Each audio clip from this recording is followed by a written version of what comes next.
Good evening, everyone. As we begin this meeting, I'll ask everyone to please silence their cell phones and other electronic devices and remind council that our procedure bylaw forbids the use of mobile devices during council meetings.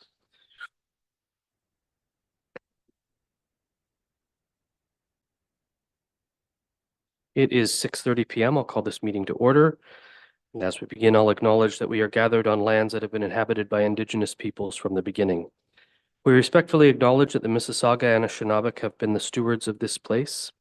As we hear the truths behind our shared story, reconcile them with our past and with who we are today, we acknowledge that we are working toward right relations as good treaty people. In particular, we are thankful for our partnership with our neighbors from the Alderville First Nation. I have a motion moved by Deputy Mayor Anderson, seconded by Councillor Wright, that Council approve the April 2nd, 2024 Council agenda as presented. Is there any discussion? Do you have discussion or are you voting, Ron? No, you're voting. Okay. Is there any discussion? All those in favor? There being none opposed, that motion is carried.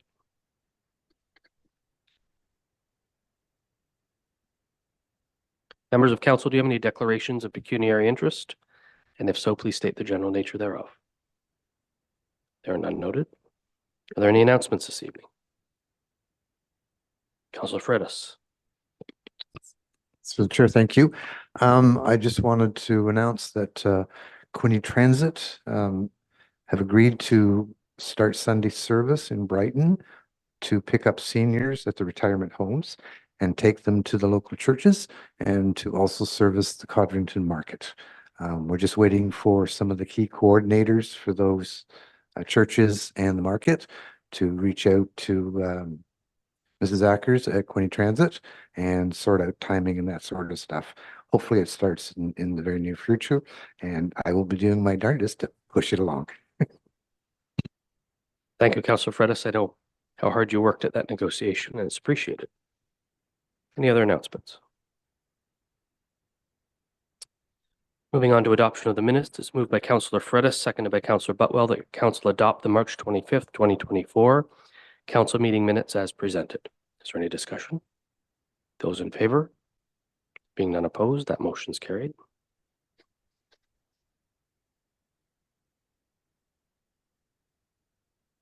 We have no statutory public meeting this evening.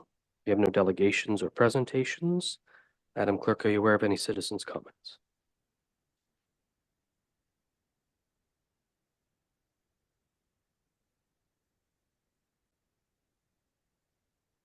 Takes us to our only staff report.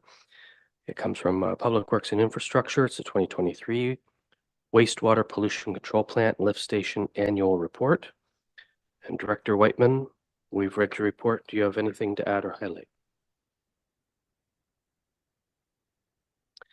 I have a motion moved by Councillor Wright, seconded by Councillor Wheeldon, that Council received the staff report dated April 2nd, 2024 regarding the 2023 Wastewater Pollution Control Plant Lift Station Annual Report as information. Is there any discussion? Councillor Fredis. Through the chair, thank you. If I may, I have a number of questions I would like to ask of the director and Adam. First off, thank you so much for the report. It was a great reading. But I do have some questions, and I'm hoping you can make me a little bit smarter. It's a challenge, but it's appreciated you try. The report indicates that the system has a capacity of 4,600 M3 per day, and that the average in 2023 was 3,159 M3 per day, and that the highest day was 9,722 M3. So I guess my dumb question is, what happens when throughput is 2 times higher than our daily capacity? Where does this stuff go? Director Whiteman. Through you, Mr. Mayor, I will defer to Adam, the wastewater supervisor. Thanks, folks. Brian, for that question.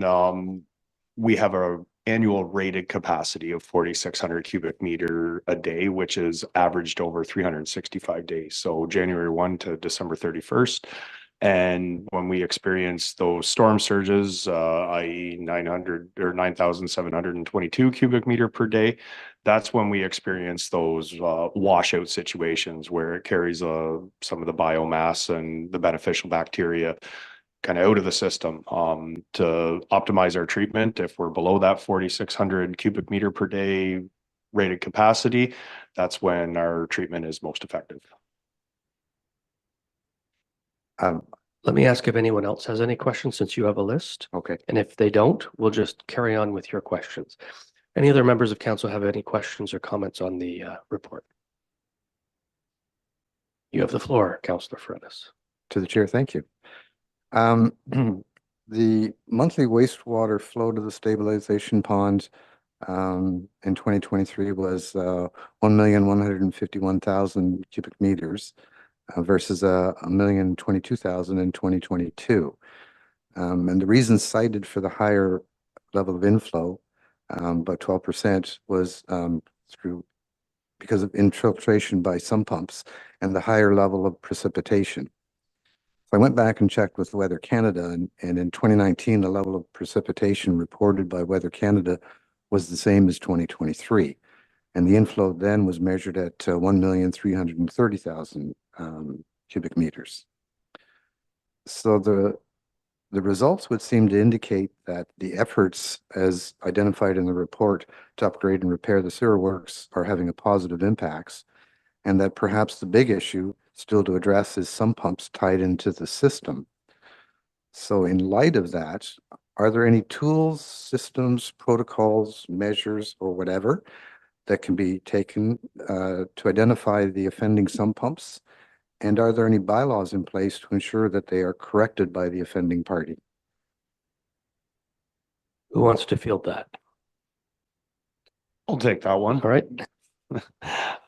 Yeah, there certainly is a bylaw in place. I'm not exactly sure of the date. I believe it was around 2016 it was implemented, and it does prohibit some pumps being tied into the sanitary system.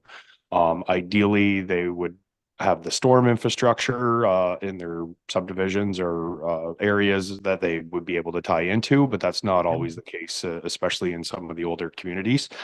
And ultimately, it would need to be enforced. We would need some compliance officials to enforce that bylaw and ensure that people aren't tying in. And on top of that, the municipality could look at, potentially putting some storm infrastructure in to allow them to be able to discharge legally and accordingly. Councillor Fredis? Thank you. Okay, so enforcement is a key measure. Thank you. In 2022, it was identified that the flow meter at the Harbor Street lift station was out of order and that the aeration pond meter was being used to capture the flows. Was this meter repaired and replaced during the last upgrade of the lift station?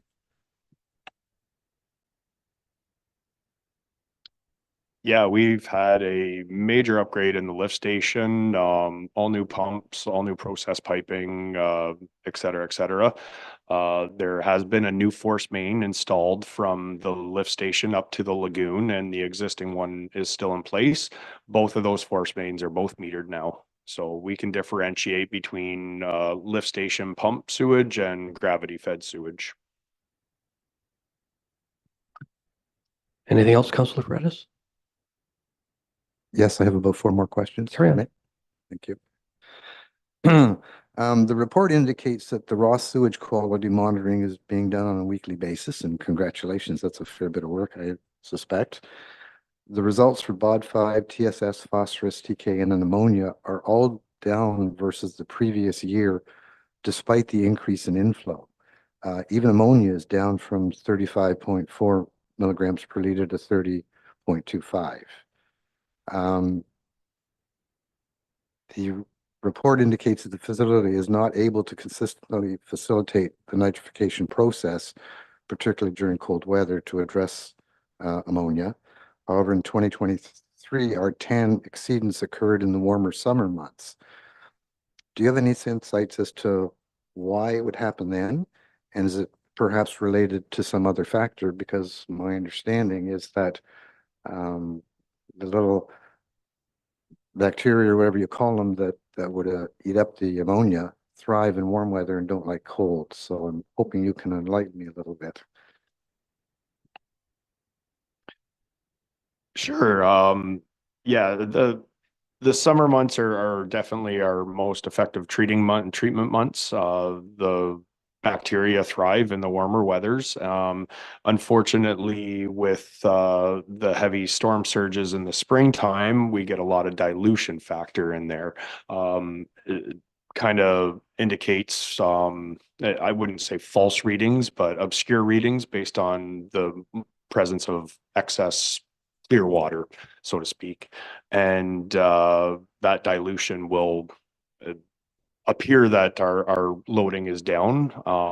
However, once the system stabilizes, it'll take about 6 to 8 weeks for it to reestablish that bacteria and the biomass to effectively treat the system. So it's kind of back to that washout scenario. When we wash the beneficial bacteria out of the system, it kind of takes time to reestablish. And then on top of that, the size of the system is 45-day from kind of start to finish in the treatment process. So as we're starting to see things at the start of the system enhance and work more effectively, it's a period of time before it reaches that final effluent where our compliance limits are. So if I'm understanding you correctly, avoiding the biomass washout is attributable or is attainable by controlling the inflow of clear water to the system so that we don't degrade the VSS in the process, which makes going back and enforcing the 2016 bylaw for illegal sump pumps pumping into the sanitary sewer even more critical. And perhaps we should be looking and revisiting this bylaw and putting a little more teeth into compliance and enforcement. Am I understanding that correctly? Yeah, I believe you are understanding that correctly. The inflow and infiltration certainly wreaks havoc in all aspects of the system, our capacity, our treatment process, and not adhering to the bylaws that we have in place are certainly a concern. So yes, if we are continuing to do inflow and infiltration work, it's a long process, and some extra support in those areas would certainly be beneficial. Duly noted, sir. The report discusses low density energy used for the aerated cell of 3.3 watts per cubic meter, predicated on all 7 aerators operating together. And that has proven successful in suspending significant solids. But it also notes that the MECP recommends 15 to 25 watts per cubic meter to achieve full suspension of solids. If this suspension of solids is a good thing, why would we not operate at a level closer to the MECP recommendations? Is it a function of the equipment we have or a function of the energy cost? Could you enlighten me a little bit? All those variables come into play there, higher energy costs. I think ultimately it would be a change in our EA, our approvals, to add more aeration into the system. So it's a high capital cost for minimal impacts on the system. It wouldn't ensure that our TAN treatment would be sorted out, and on top of that, we don't have any screening process in place, so we would spend the capital on a new aeration system that essentially isn't protected further upstream from the rags and the debris that come through the sewer systems.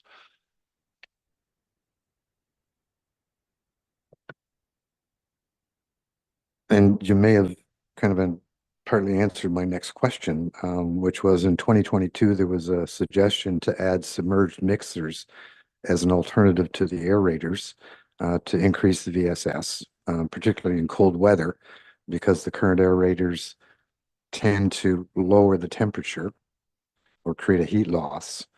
But that recommendation is not reflected in the 2023 recommendation.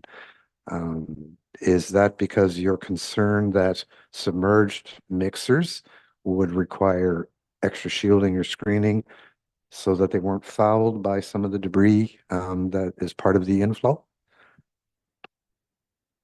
Yeah, that's correct. Without kind of putting preventative measures in protecting the new aeration system, it would be a maintenance nightmare. We would be clogging up aerators on a constant, and obviously with submerged aerators, the cost to maintain them would be significantly higher, on top of the heavy capital cost to initiate it. The reasoning it wasn't necessarily addressed in the 2023 report is the municipality has undergone some design process to enhance the treatment and upgrade the entire system. So we're looking at all aspects of the system and where we can best utilize some money to produce effective and compliant treatment.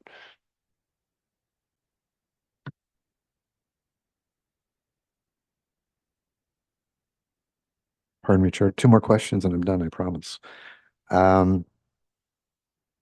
Actually, you've just addressed one of them, the biomass. In the 2022 report, it talked about pending design proposals, and I think you've just touched on it a moment ago regarding new aeration systems, secondary clarifiers, upstream screening, and sludge return and management capability. But I don't see that sludge return and management reflected in the 2023 report. And to the chair, correct me if I'm wrong, but my recollection is in 2022, we spent somewhere in the neighborhoods of $500,000 for desludging. 3 or 4 years prior, the cost was something in the order of $300,000. And based on the sludge accumulation number of about 2,800 M3 cited in the report, one can see in the next 3 years having to desludge again. And if it doubled from the last one and it doubles again, we could well be in excess of $1 million. Do you not think it would be a good idea that we have sludge return and management built into this new design and configuration that you're undertaking? We've certainly looked at this biosolids disposal. Unfortunately, that's part of a treatment process anywhere that we're dealing with biosolids at the end.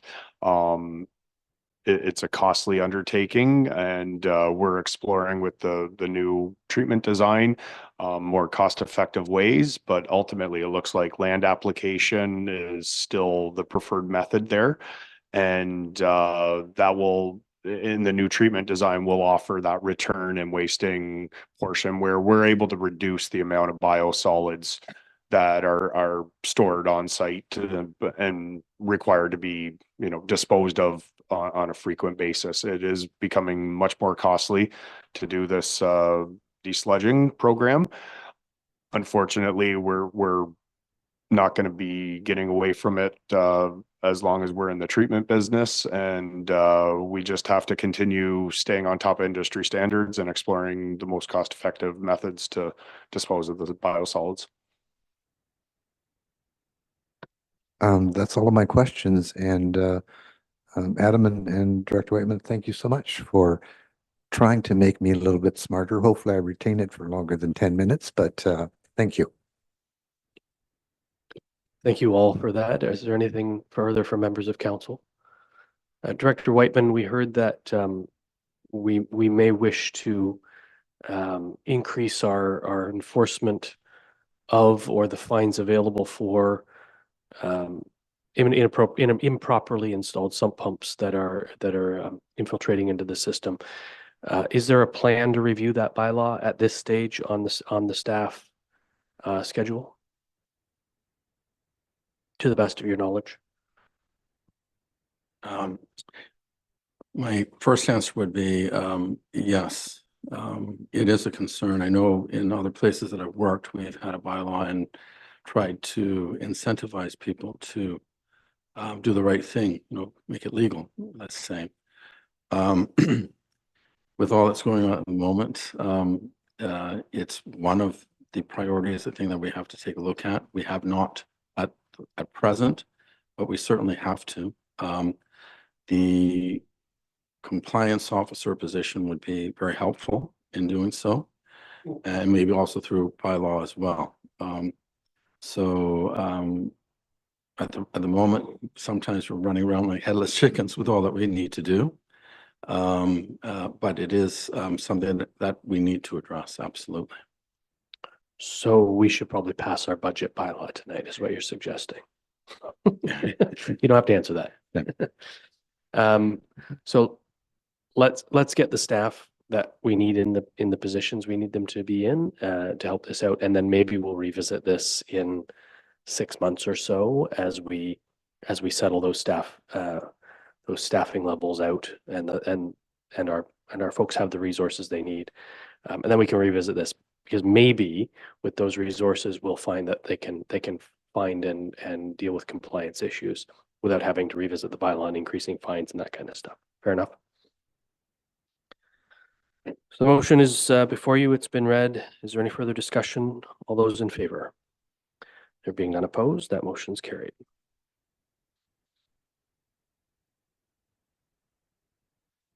Move into notice of motions, and we have 3 motions this evening, and they're all moved by Councillor Wheeldon. So Councillor Wheeldon and I struck a deal, because my voice might not last the evening, that I will read the mover and seconder and he will read his motions.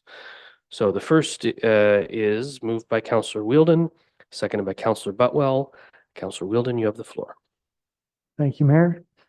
Whereas Ontario is experiencing a housing crisis, with housing costs far exceeding affordable levels by any standard, including in Northumberland County, and whereas the prevalence of homelessness is quickly increasing beyond the capacity of local governments to create new emergency, transitional, or affordable housing, and whereas homelessness is a condition that can largely be prevented with adequate resources, but that nonetheless puts an increasing number of residents at risk of considerable harm or death, and whereas insufficient housing and social services fail not only to provide for those experiencing homelessness, but also cause significant economic costs to lower and upper tier municipalities, as well as to the province in the form of higher policing, first responder, healthcare, and economic development costs, among others.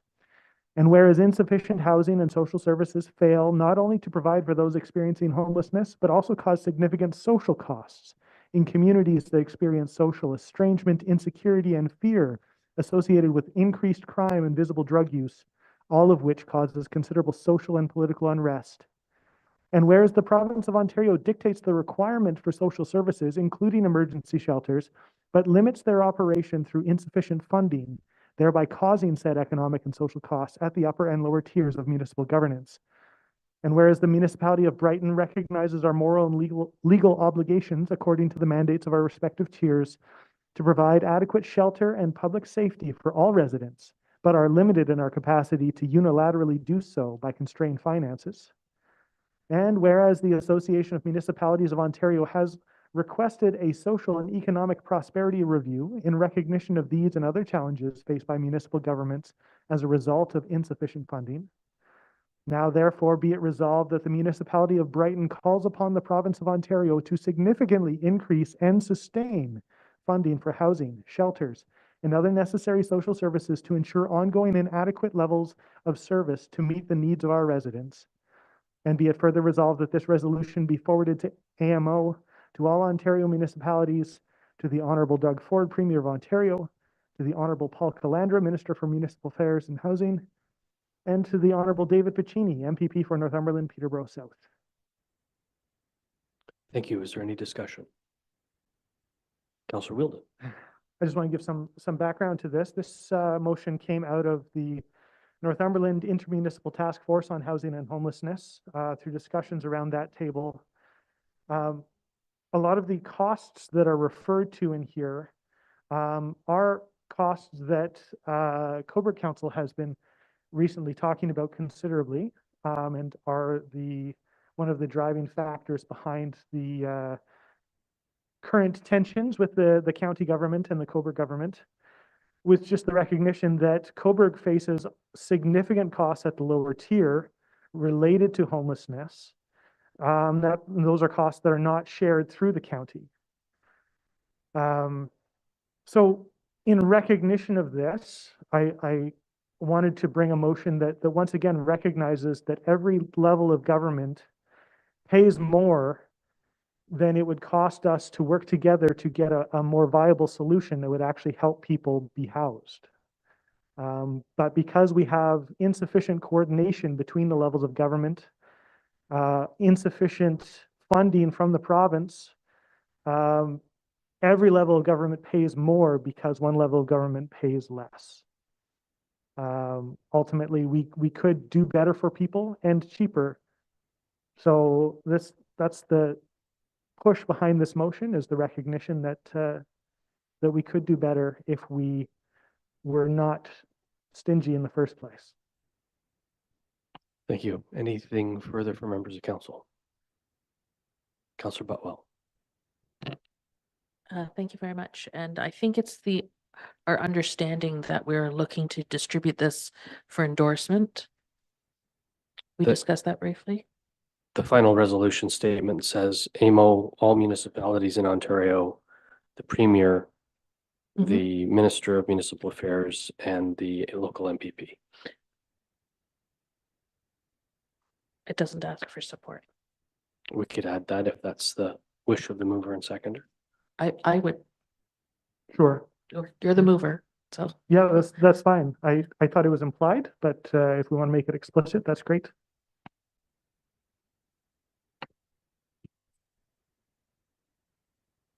So I've added the words for support after the word forwarded.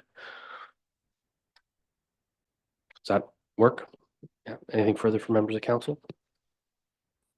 All those in favor? There being none opposed, that motion's carried.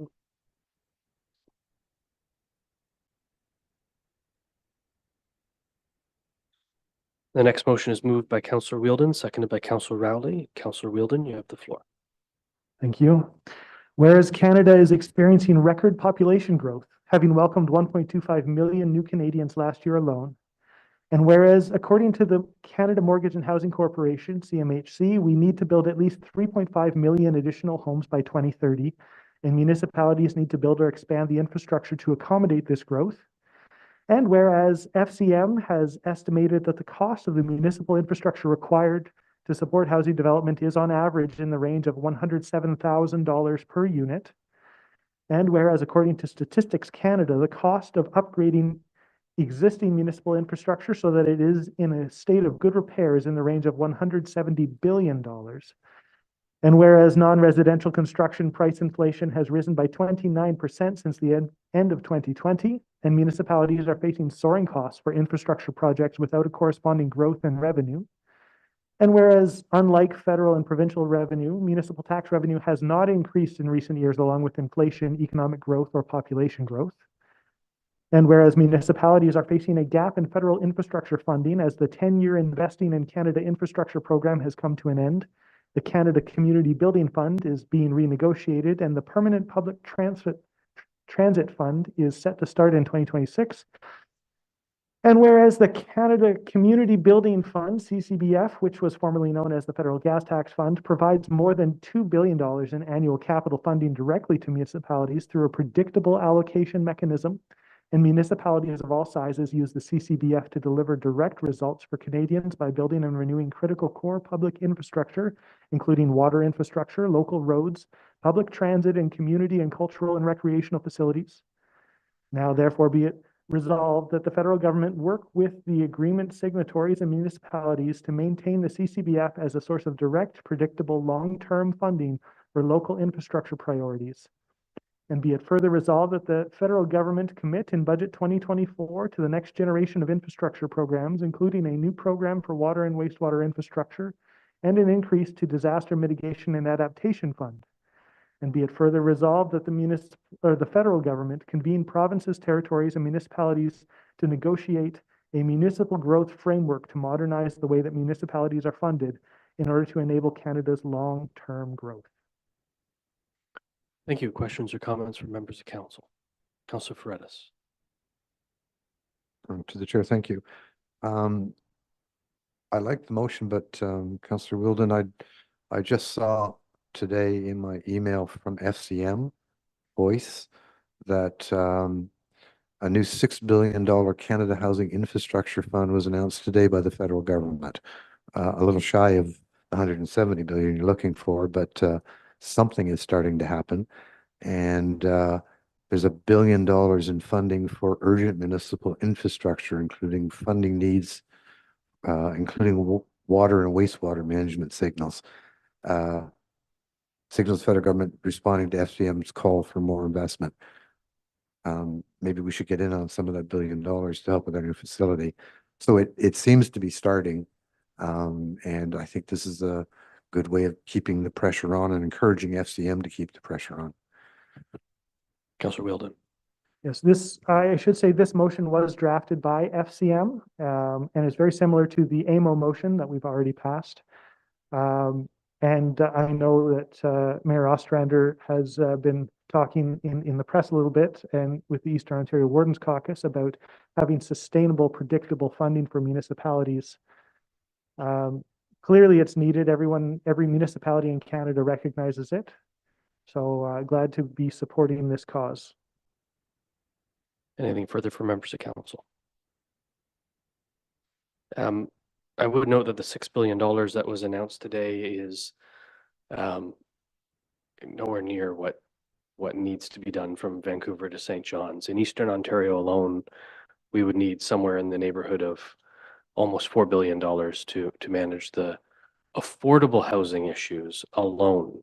So, and that's part of that 7 and 7 project that the EOWC began to wrap its heads around in terms of the X number of builds needed in 7 years, etc.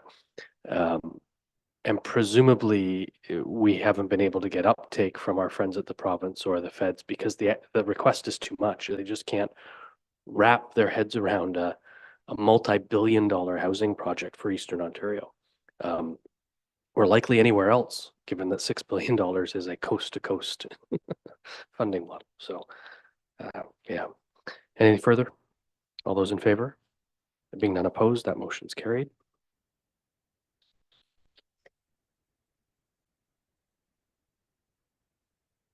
And I have a motion moved by Councillor Wheeldon, seconded by Councillor Butwell, and I will turn the floor over to you, Councillor Wheeldon. Thank you. Whereas Ontario is experiencing a housing crisis with housing costs far exceeding affordable levels by any standard, including in Northumberland County. And whereas the prevalence of homelessness is quickly increasing beyond the capacity of local governments to create new emergency, transitional, or affordable housing. And whereas residents who are experiencing homelessness understandably seek shelter that meets their needs and refuse shelter that does not meet their needs. And whereas it is increasingly common for such residents to seek shelter and community together in what is commonly called encampments. And whereas the UN Special Rapporteur to the right of adequate housing has noted that governments may not remove residents from encampments without meaningfully engaging with them and identifying alternative places to live that are acceptable to them. Any such removal from their homes or from the land which they occupy without the provision of appropriate forms of legal protection is defined as a forced eviction and is considered a gross violation of human rights. The removal of residents' private property without their knowledge and consent is also strictly prohibited. And whereas the Ontario Superior Court ruled that evicting homeless encampments violates a resident's charter rights unless there is an adequate alternative shelter that meets their needs in what has come to be known as the Waterloo decision. And whereas it is currently common for municipalities at both the upper and lower tier levels to evict homeless encampments from public land in accordance with their own bylaws, which mostly predate the Waterloo decision. And whereas there is a precedent in Canada for municipalities to exempt people experiencing homelessness from enforcement of loitering and encampment bylaws in respect of their charter rights and international law. Therefore, be it resolved that Council directs staff to perform a systematic review of bylaws and bylaw enforcement policies related to homeless individuals and encampments to determine their constitutionality and make recommendations for changes in bylaws and policies to ensure that the charter rights of all residents are respected in the operations and governance of the municipality of Brighton. And be it further resolved that this resolution be shared to all Northumberland municipalities. Thank you, Councillor Wheeldon. Questions or comments from members of council? Go ahead, Councillor Wheeldon. One thing that I would like to add to the bottom of this in a friendly amendment is or support, just as the first motion we had talked about, added to the last resolution. So that at the end of the last line, we'll add for support. Yeah. And that's okay with you, Councillor Butwell? Yes, it is. If I may speak to the impetus behind this. Please do. For a few years now, Northumberland municipalities have been grappling with this question of what to do about people who are camping in public parks. It's very common for municipalities to have a bylaw that says that you can't set up your own campsite in a public park. And that makes sense. And there are loitering bylaws that say you can't loiter in a place for too long, things like that. The challenge becomes when a person has nowhere else to go. People who are sheltering themselves don't have a lot of options available to them. And what commonly happens is that bylaw staff end up effectively having a full-time job chasing homeless people from one corner of the park to the other. And sometimes somebody will leave their tent and all of their worldly belongings, come back a few hours later to find that it's been packed up for them and is being held in a locker at the municipal office. That kind of enforcement, some would argue, is a waste of bylaw enforcement's time. It's certainly traumatic to the people whose things are being seized. And as I mentioned in the motion, it is also a violation of human rights and a violation of the charter. So the challenge becomes, what do we do? There have been a few attempts over the last few years, 2 years ago in Coburg and last year in Port Hope, to support what's called sheltering in peace, to let people shelter in peace. And I think those motions were oriented around making a choice not to enforce bylaws. But that can put the municipality in an awkward position when it comes to liability. And so what I have proposed here is to just voluntarily amend our bylaws in order to ensure that we don't have anything in there that would set us up to be violating someone's rights. Now, there is a precedent in Canada. The municipality, the city of Vancouver, has a parks bylaw that maintains the anti-loitering bylaw and the anti-encampment clause, but it has a paragraph that specifically carves out an exception for people experiencing homelessness.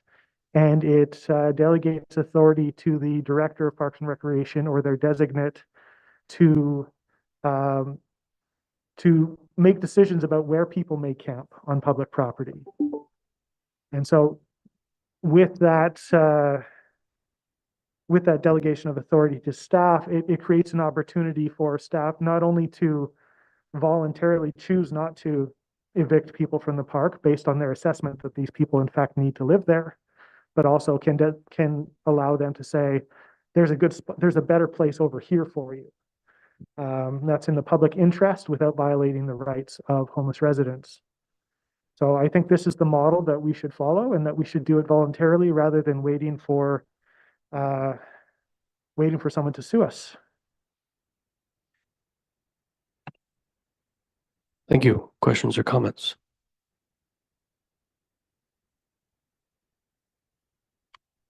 All those in favor?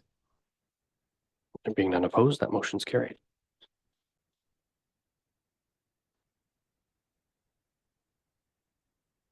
Thank you, Councillor Wheeldon, for bearing the heavy load there. I appreciate that. We have no unfinished business listed on this evening's agenda. We move into bylaws. The first is with regard to the 2024 budget. It's moved by Councillor Fredis, seconded by Councillor Butwell. The council gives a bylaw its first, second, and third reading and finally passes on this date. Being a bylaw to adopt the estimates for general purposes for the corporation of the municipality of Brighton for the year 2024. Is there any discussion? All in favor? Well, Councillor Rowley. Have a recorded vote, please. You may. Madam Clerk, recorded vote has been requested by Councillor Rowley.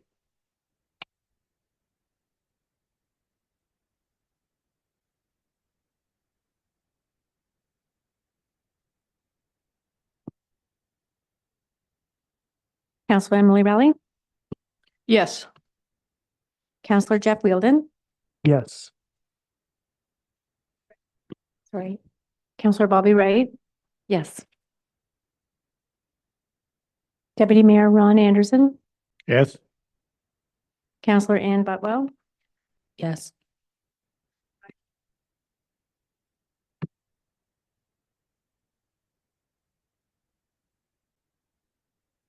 Shall I just say yes?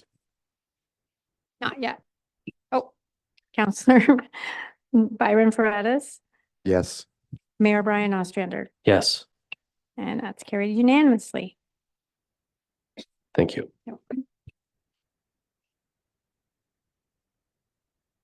And again, thank you to staff and council for working diligently to get us there. It's appreciated. Next motion is with regard to the 2024 water and wastewater fees and charges. It's moved by Councillor Wright, seconded by Councillor Fredis. The council gives a bylaw. It's for second and third reading and finally passes on this date. Being a bylaw to establish water and wastewater fees and service charges for the municipality of Brighton effective January 1st, 2024. Is there any discussion? Councillor Rowley. Yeah, thank you, Mayor. I know we discussed this at our public meeting a week or so ago, but also at the time, I would like to wait until we get our full report from Watson and Associates and staff as to what our water and wastewater bylaw would be. So I would like to defer this bylaw until the completion of the study. There was a suggestion before the meeting that this might be part of a broader discussion. My recommendation was that we therefore defeat this motion, and then I have another motion to read if that is in fact the choice of council. If council chooses to pass it as is, then I won't read the next motion because it will become irrelevant at that stage. Is there any further discussion from members of council? Councillor Fredis? I agree with Councillor Rowley and the suggestion that we defeat this so that we defer until the study is completed. Anything further? So I'll call all those in favor. Any opposed? The motion is defeated.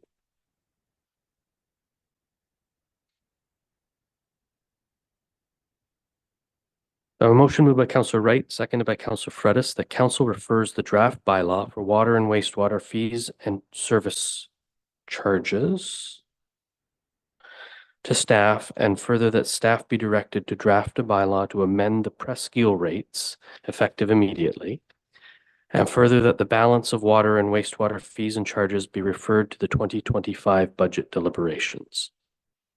Is there any discussion? Councillor Rowley.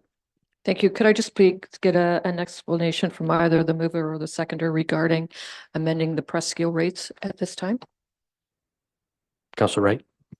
I think it's well established that Presqu'île has been paying double, triple rates than what the rest of Brighton has, and it's about time that we bring them back to what everybody else is paying.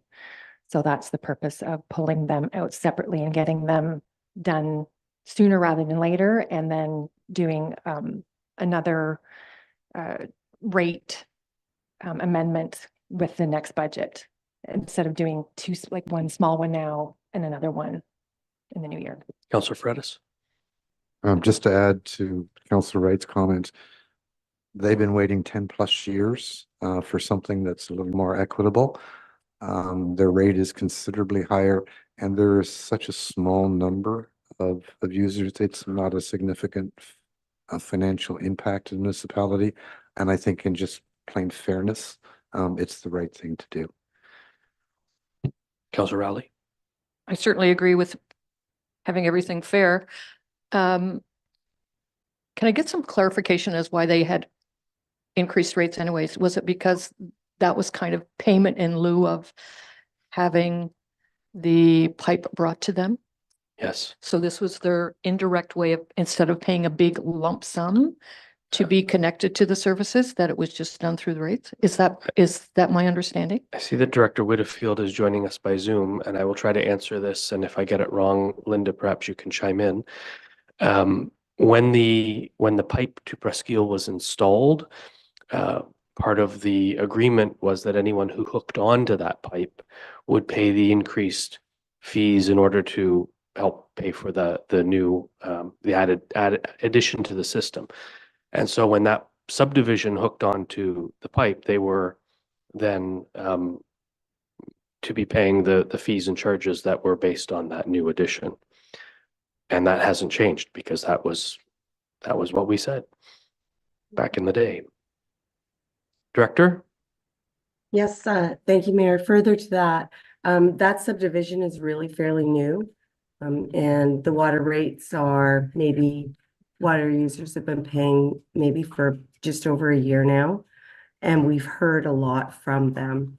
And when we looked at it, we've asked our consultant to blend some sort of rate to make sure that those residents only pay the equitable amount. Presqu'île Park always thought and knew that they were going to pay an extra amount because of the amount of water used and also the amount of sewage collected. But over time, that's evolved as well, as we know. And I think that it's really important at this point to make sure residents are being treated equitably, more so than, you know, the park and the business that goes on there. Thank you, Director. Anything further from members of council? All those in favor? There being none opposed, that motion's carried.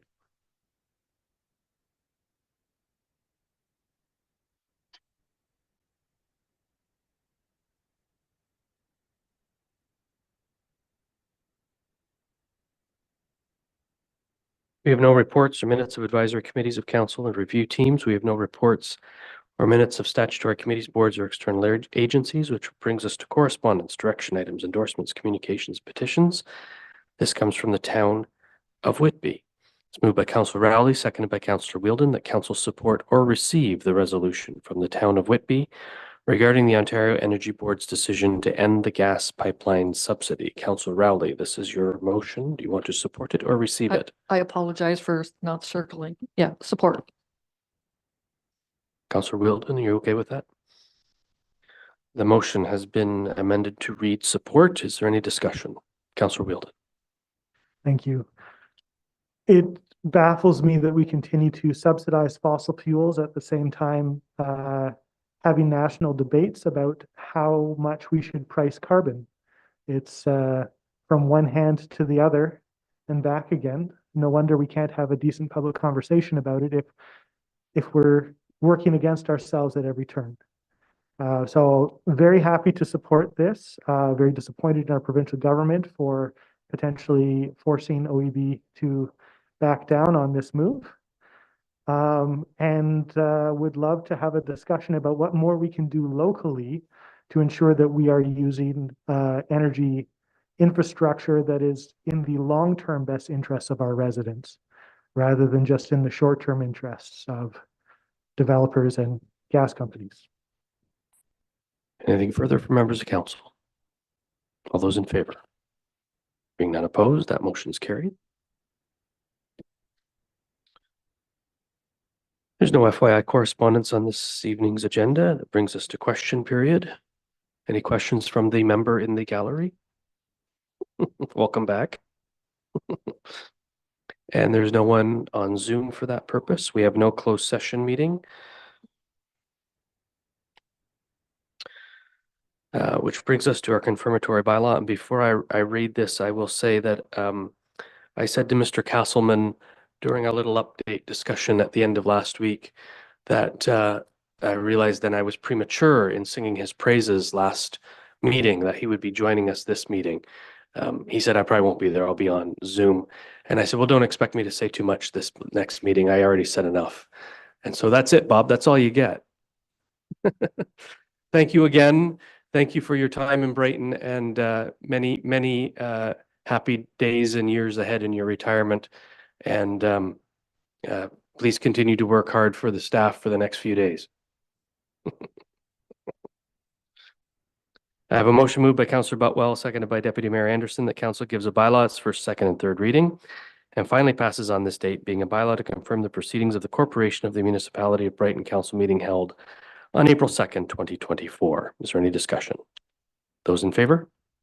There being none opposed, that motion's carried.